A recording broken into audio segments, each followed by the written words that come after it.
Continuamos con ustedes, amigos y amigas de Agenda Económica. Hoy día estamos teniendo un conversatorio con Ricardo Rojas León, quien es asesor de la Gobernación del Banco Central y quien es la persona que más ha profundizado y ha explicado de muchísimas formas el tema de la ley de salario, de la posición del Banco Central y las razones por las cuales esa ley debe excluir al Banco Central y a otras entidades que tienen régimen jurídico aparte basado en la propia Constitución de la República.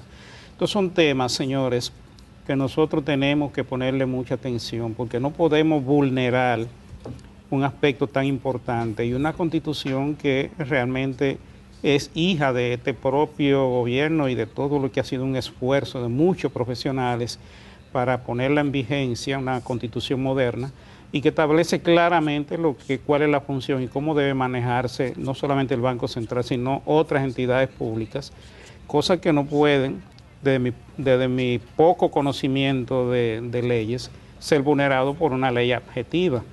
Entonces, lo que estamos aquí discutiendo con Ricardo Rojas León es precisamente este tipo de cosas. Hubo un proyecto inicial que fue sometido al Congreso Nacional, aprobado por la Cámara de Diputados, luego pasó al Senado, donde una comisión lo estudió, hizo una serie de recomendaciones, y ahí entonces cuando se genera realmente el conflicto en este proyecto de ley.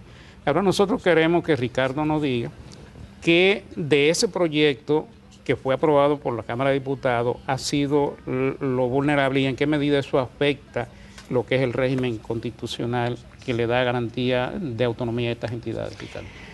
Mira, yo creo que la pieza que aprobó la Cámara de Diputados tiene muy pocas observaciones que hacer. Yo creo que es una buena pieza.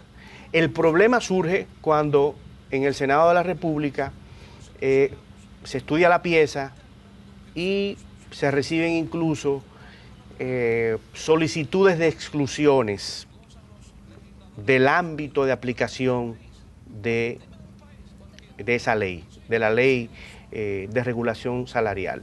Yo recuerdo que en ocasión de las vistas públicas, tanto la doctora Olga Morel, consultora jurídica, como Rosagna y Angie Fonder fueron al Congreso a explicar no por qué el Banco Central debía ser excluido, porque el Banco Central no estaba incluido en el proyecto de la Cámara, que fue aprobado por la Cámara de Diputados, sino el por qué, ¿no?, se entendía que Banco Central, BNB, Banco de Reservas, ¿no?, y otros entes públicos no habían sido incluidos. ¿Por qué? Porque hay razones de índole constitucional e incluso razones de índole legal, como la que mencionábamos en el primer segmento de la Ley de Función Pública, ¿no?, que justifican la exclusión de estas entidades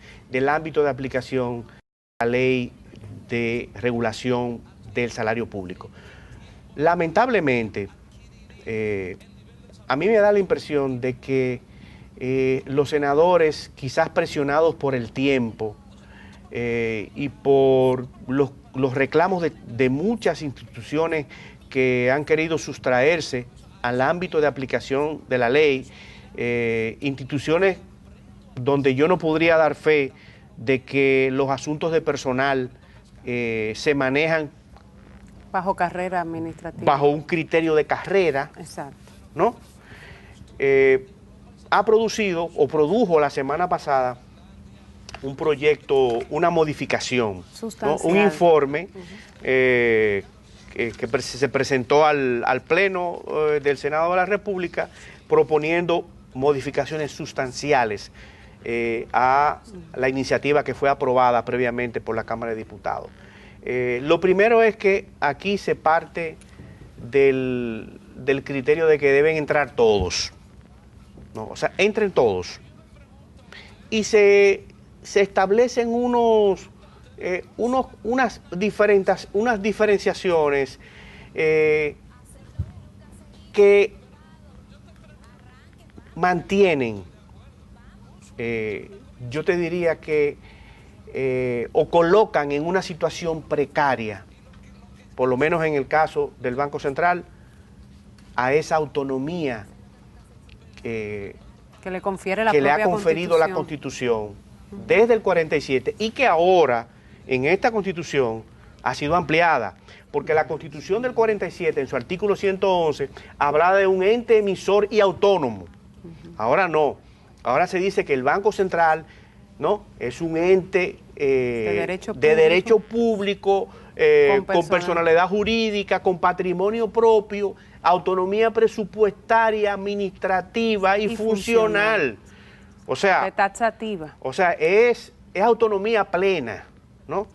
Y yo pienso que y lo he dicho en varias ocasiones, que ese reforzamiento, esa ampliación de el concepto de autonomía del Banco Central, que recoge, que recepta, que establece la Constitución del 2010, es un reconocimiento a la forma en que el Banco Central en estos 65 años. En estos 65 años ha hecho uso de esa autonomía. Y que la intención ahí, Ricardo, del legislador era precisamente fortalecer institucionalmente al Banco Central para que sea el garante de la estabilidad del precio. Exactamente. Eso es lo que se lee, la lectura que se le puede dar a ese fortalecimiento. Fíjate que en lo que algunos denominan la Constitución económica, ¿no?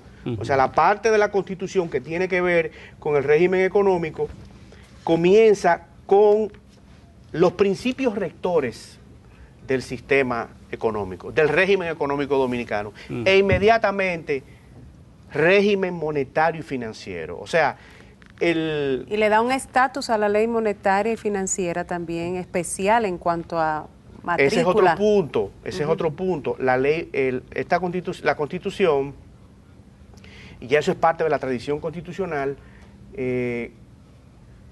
aunque incorpora el concepto de ley orgánica, ¿no?, mantiene el concepto o la concepción, la naturaleza de supraorgánica de la ley monetaria y financiera. Mientras las leyes orgánicas, que son las que tienen que ver con la organización del Estado, el presupuesto, los derechos fundamentales, son leyes que tienen que ser aprobadas con las 2/3 partes de los presentes en ambas cámaras.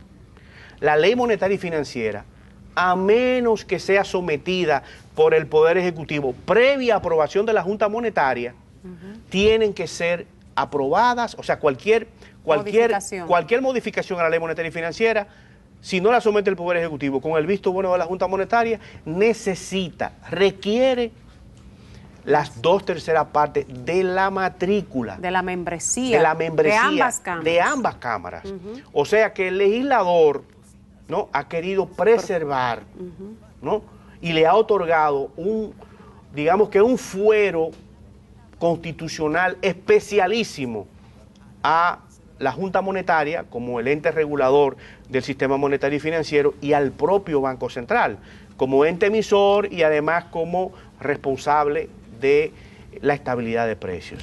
Y les reconoce una potestad reglamentaria plena a la Junta Monetaria que en las modificaciones planteadas también se Ese es un punto importante. O sea, la Junta Monetaria tiene una potestad para reglamentar, para regular todo el sistema financiero. Y yo me pregunto, si la Junta Monetaria regula el sistema monetario y financiero y emite reglamentos que son de obligado cumplimiento por parte de todas las instituciones del sistema, si la Junta Monetaria tiene potestad autorizatoria, ¿no?, si la Junta Monetaria conoce en grado en sede recursiva las sanciones que impone, por ejemplo, la superintendencia de banco o que impone el propio Banco Central, ¿no? Que es el ente emisor de las monedas y billetes de circulación nacional, el único ente emisor. Entonces, si la Junta Monetaria tiene esa potestad regulatoria desde que fue creada y ahora reforzada, porque se habla incluso de la coordinación de competencias de la Junta Monetaria. De los mercados financieros. De todo el mercado financiero. Valores, pensiones, bancas, seguros, el ente rector. Este ente que tiene todas esas funciones tan importantes, no puede emitir un reglamento para regular a su personal.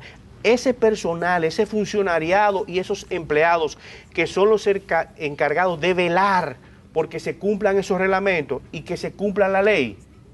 O sea, yo pienso que desde el momento en que se está planteando que el régimen salarial del Banco Central y de la Superintendencia de Banco esté condicionado a la asesoría o a la discusión con autoridades externas, ajenas al sistema monetario y financiero. Se está vulnerando la autonomía. Se está vulnerando la autonomía del banco y además se está limitando la potestad reglamentaria que le dio la propia Constitución. Que tiene la Junta Monetaria. La capacidad administrativa de la ley monetaria y financiera. Y que además está consagrada en la ley monetaria y financiera, que es la ley que desarrolla el principio constitucional. Los principios constitucionales y esa autonomía plena que le concede la Constitución. El primer estatuto. Vamos a una pausa y regresamos.